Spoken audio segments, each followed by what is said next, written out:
we need to talk about South Korea and its relationship with the United States, because it's taken such a downward turn it is. It's not looking good for investments from South Korea into the United States. Now, last year they were the biggest investor. They invested 23 billion, South Korea did, or South Korea businesses, in the United States, and now they've paused everything. They've paused everything because there's no way they can make these investments work. And then there was the future investments. Now, you probably saw old Donald Trump and Orange von Shits and Pants and old Titty Baby sitting there with President Lee, who took over, I think back in July time, was it? When there was a load of corruption from the previous president of Korea. Anyway, he's a liberal and he took over, all right? So now you got President Lee in Korea. Anyway, they negotiated while sitting in their chairs, right? Or across the table, I don't know. Maybe there's a table involved to put their books on, and Donald Trump's blank pieces of paper. And they come up with a deal, all right? And this deal was South Korea was going to invest 350 odd billion into the United States, which is bollocks, all right? This is just words. And also, either misunderstood words by Donald Trump, or just him manipulating the narrative, or just, he's lying to you, let's be honest, that's what he does, and he just lies to you constantly. Now, they did, so the South Korean businesses have pledged 150 billion to be spent in the United States. But that's all been paused, along with the other 22 investments. So it's fair to say the relationship between the United States and South Korea has soured somewhat. It's not just because of the kidnappings at the Hyundai plant. No, 317 South Koreans taken by ICE and shoved in a holding cell for 7 days, forced to drink water from a bowl on the floor. You know, even my dogs have a raised bowl. All right, they're not on the table, but they're not fecking right on the floor. This mistreatment of their citizens has left a lasting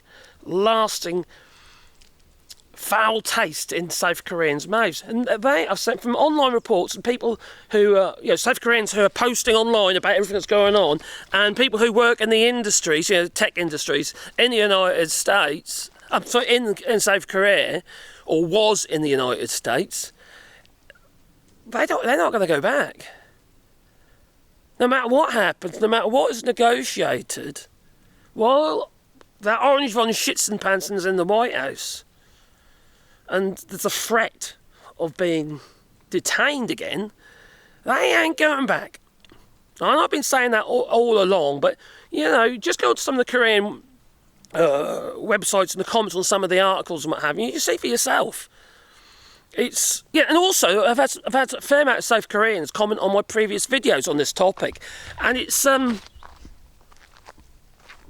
some ways it's soul destroying, because you managed to build up a really good relationship with South Korea, because obviously you've got the security pact between you and then also the industry, all this huge investments coming from South Korea into the United States, giving US citizens jobs, But now it's just like Trump has just literally just burnt all your ties with South Korea. And then you've got a recent case in South Korea where young girls have been prostituted to be used by American soldiers. It's going through the courts. And all this stuff then comes to the surface. All this stuff that people are really talking about, they're fucking talking about now, I'll tell you. And it's building, and sort of like not a level of hate, a bit of realisation, really, that the US is not to be trusted. They don't feel safe to go to the United States. Would you? Really? Honestly? No, I wouldn't. Yes, it's been raining, I know. And it's a grey day, that it is. So it's probably really flat lighting. But you see, now, on top of all that, just to put the cherry on the cake, Donald Trump last week announced that he's going to put $100,000 yearly visa application. So it's only going to be a 12-month visa. So you've got to pay this $100,000 every single year.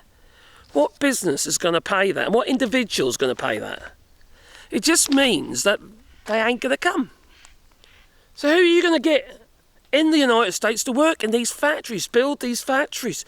You do not have the skills in the United States. You don't have enough people with big brains, okay? You clearly ain't got any in the fucking White House, so why get out here in this fucking chocolate starfish and all those techies lining up and Mark Zuckerberg getting down on one knee. Ooh, did you have corn by any chance? Yes, I did. And I got the trots that I have, says Trump. So, you get all these fucking American techies, industries. You know, you got Mark Zuckerberg, Jeff Bezos. They're all been screwed by Trump, yet they're still latched on. For Christ's sake. And mummy. God's sake. This is just nuts. And so is Howard Lutnick.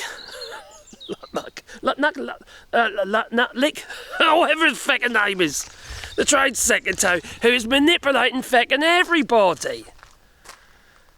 His sons are operating a business that offers loans to other businesses that cannot pay the tariffs to release their goods that are held in bonded warehousing because they have to get these loans out. And they're getting these loans out with fucking Ludnick. Ludnick's son's business was his business, really, but you know. And what happens is the agreement says if the tariffs are null and voided or whatever, they get 100%. They offer 25%, but when the repayment comes back to the they get all of it. You know what I mean? They're so corrupt. You know? They might have signed up to the deal, but it'll not be funny when you're caught in the corner and you've got nowhere to go. You know, businesses, just to save their business, will sign on any fucking thing. Otherwise, they could lose their houses and all their business and all the employees they've got responsibility for, you know? It's fair to say that they used these people. They manipulated people. Corruption, and let's be honest. It's corruption. And that's what happens when you're in the know. And that's what happens when you have a conflict of interest. And it's going right across the board, these Koreans. I don't believe Donald Trump knew what was happening with ICE. Just point that out. And nor does President Lee. He doesn't believe that Donald Trump knew that ICE was going to go into Hyundai. I don't think he did either. It's all down to this feckin' woman, this bloody, what's her name again? I think she's trying to run for senator or something in Georgia. Some lawmaker. Anyway, she's getting a lot of grief now. What was her name? Oh, crikey. Not Pam Bondi. Tory Bunto or something like that. Anyway, she's a MAGA hat, she is, a right MAGA hat. And she also is getting a huge amount of backlash from this. And she might get a bit of a backlash as well. I think she looks the sort. A bit of water sports and all that, if you know what I mean. Yeah, like golden showers and Donald. Oh my goodness, I want to see those videos. That'd be so funny. I'm just wondering though, because he's not the slimmest geezer in the world, is he? He's got all those rolls of fat, all right? And it makes me wonder, would they behave like a drip?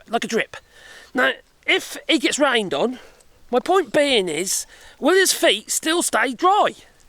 That's what I'm wondering. Because it's like, folds. Anyway, it's kind of like, if he wants to do a bit of a... I should say this. Don't, Marcus, don't say this. Oh, feck it. You know what it's like, right? When he's doing a bit of golden showers, maybe practising a little bit of, I don't know, furries and that with his incel friends. It's like they like to practice, don't they? They like to practice on men just in case they get a woman and that, Maybe Like with Donald Trump, it's they roll back the roll. Oh, God, I shouldn't. No, I'm not going to do it. I'm not going to do it. No, I was going to do it. I'm not going to do it. I'll get a bloody I'll get a strike. I can't do that. Anyway, it was a dirty joke. I was going to do a dirty joke, but I mustn't do dirty jokes, really, must I?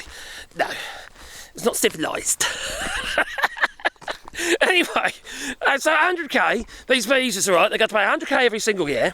There's the oh crikey! There was an agreement between South Korea originally and the United States that was written back in 2008, and it was like, how to put it? It was like a Me Too kind of thing. Do you know what I mean? Where, oh, what's the word? I can't think of the bloody word now. So basically, they had a rule for immigration visas, and the United States did. So it's a mutual thing, a mutual agreement back in 2008, and that changed in 2021. We had to get an ESTA. And in the South Korea, that US citizens who want to work in South Korea would have to get an ETA.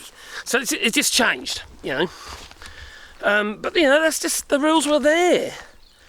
These people were trying to get H-1B visas, work visas, but they were being rejected. So there were legitimate claims that were just being, since Trump's been in, that's been rejected. They had claims that were going through, and they're all, also the other thing is, with the ESTA, they have to return to South Korea before they can come back in again. So anyway, it made it all very complicated. When you talk about 90 days, 3 months isn't very long, is it? You've got to find somewhere to live, you've got all this fucking script as well, haven't you? And then you've got to go backwards and forwards all the time. Some people need settlement, need the ability to know, or that feeling of security while they're working there. They ain't going to be just chucked out any moment. And that's literally what happened. They got chucked out and they ain't coming back. And now it got even worse with these 100k fucking visas, tariffs, and with imports into the United States, 25 odd %. And your TVs, your flat screen TVs, are going to go up in price, along with everything else that might have a circuit board in it. It's just madness. You see, US they don't make any flat screens in the US, by the way. No. Okay. There ain't no televisions built in the United States. There might be some that are assembled, but I couldn't find one, to be honest. I couldn't find any before making this video. But it's just like, there ain't no deals that have been negotiated, and even if there were, unless there is a practical visa system in place where these people feel safe, well, there ain't going to be any workers coming to the United States. There just ain't. I mean, state the bloody obvious, but would you? Well, no, I fucking wouldn't. No. So, yeah, that's just my feelings on the topic. And I think it's going to get worse. And the United States is literally, as far as I can see, this is an opinion, okay, I know, but I think your trade and your ability to trade and your ability to develop is dying a death. These industries aren't going to bring employ more American workers. All they're going to do is start looking at other places to build their factories. They'll slow down production in the United States because demand is slowing down anyway, because no one's got any fucking money. They can't afford eggs, let alone a fucking television. Or a battery system, or whatever they were building down at the Honda plant in Georgia. So demand is going to reduce. You're heading into not just a recession, but into a depression, and it was so avoidable. It's like he's manufactured a depression in the United States by ostracising all these foreign businesses and foreign workers, people who are already trained, being trained with other people's money. That's the thing about importing skilled people, all right? You don't have to pay for their training, and that's why a lot of businesses do that. Obviously, it saves costs, And you might say, is that right? Is it wrong? Yeah, maybe you're right. Maybe it isn't. It shouldn't be that way. But it is. And it's that way because that's what... It's the same everywhere, right? This is what's happening in the United Kingdom. It's not so much in France, actually, because they do make a shitload of stuff in France. But, you know, it is happening across the world because you want cheap goods. You ain't going to get cheap goods if an American citizen, a worker, is making them. They want more money, right? They want more money. And that doesn't even really apply to South Korea, because what normally happens with these countries, what do they do? Just like what happened in Japan, when they start sending all their people over to the United Kingdom and copying. Well, they went around the fact, and one of the most high-tech car manufacturing plants, British Leyland at the time, not obviously that went all tits up in the end, at the time, manufacturing, you know, robots and shit like that, and they copied it all. And that's what they do, they copy, but then they make it better. You don't. If what happens gets to a point where you no longer can compete. You created the environment. So that's my point. Same in the UK and same in the United States and everywhere else. We've created the environment, and it's going to be feckin' hard to turn back 180 degrees. Look at the motorcycle industry in the United Kingdom. What motorcycle industry? There used to be, you know, tens of different motorcycle brands in the UK, and then Honda started doing like these, importing the Honda Silver Dream or something like that, and that was coming in on a pallet, and you put it together yourself, you know. And now look at the fact, and they're the best bikes as far as I'm concerned. The Jap ones. I've got a Japanese motorbike. I've got the Suzuki GSX 1400. Fucking brilliant, but it's an old bike now, but it's brilliant, you know. So it's all very moaning and whinging. They're taking our jobs, they are. They're taking all our industry. You fucking done it to yourselves. What do you really honestly expect? Have I got any bills today? Oh, no bills today. Anyway, toodaloo. Yeah, and please people, like button, maybe subscribe to the channel, or bell icon, so then you get one fast video in your pocket every time I upload another video. And if you want to support the channel, go on Patreon, buy us a coffee, and the links are down below. And it is very much appreciated. I got a coffees last night, which I thank the person who did that, because I do really appreciate it. I do reply to him eventually, but I don't usually go on there straight away. Oh, blimey. What a fucking mess! Anyway, what do you reckon, Dora? You got a scratch? Yeah, I do. What are you, Bear? I better pick me apples. I need to pick me apples and make some cider. That's what we need to do. Have your cider, haven't you? Christ's sake. Yeah, cider. Toodaloo.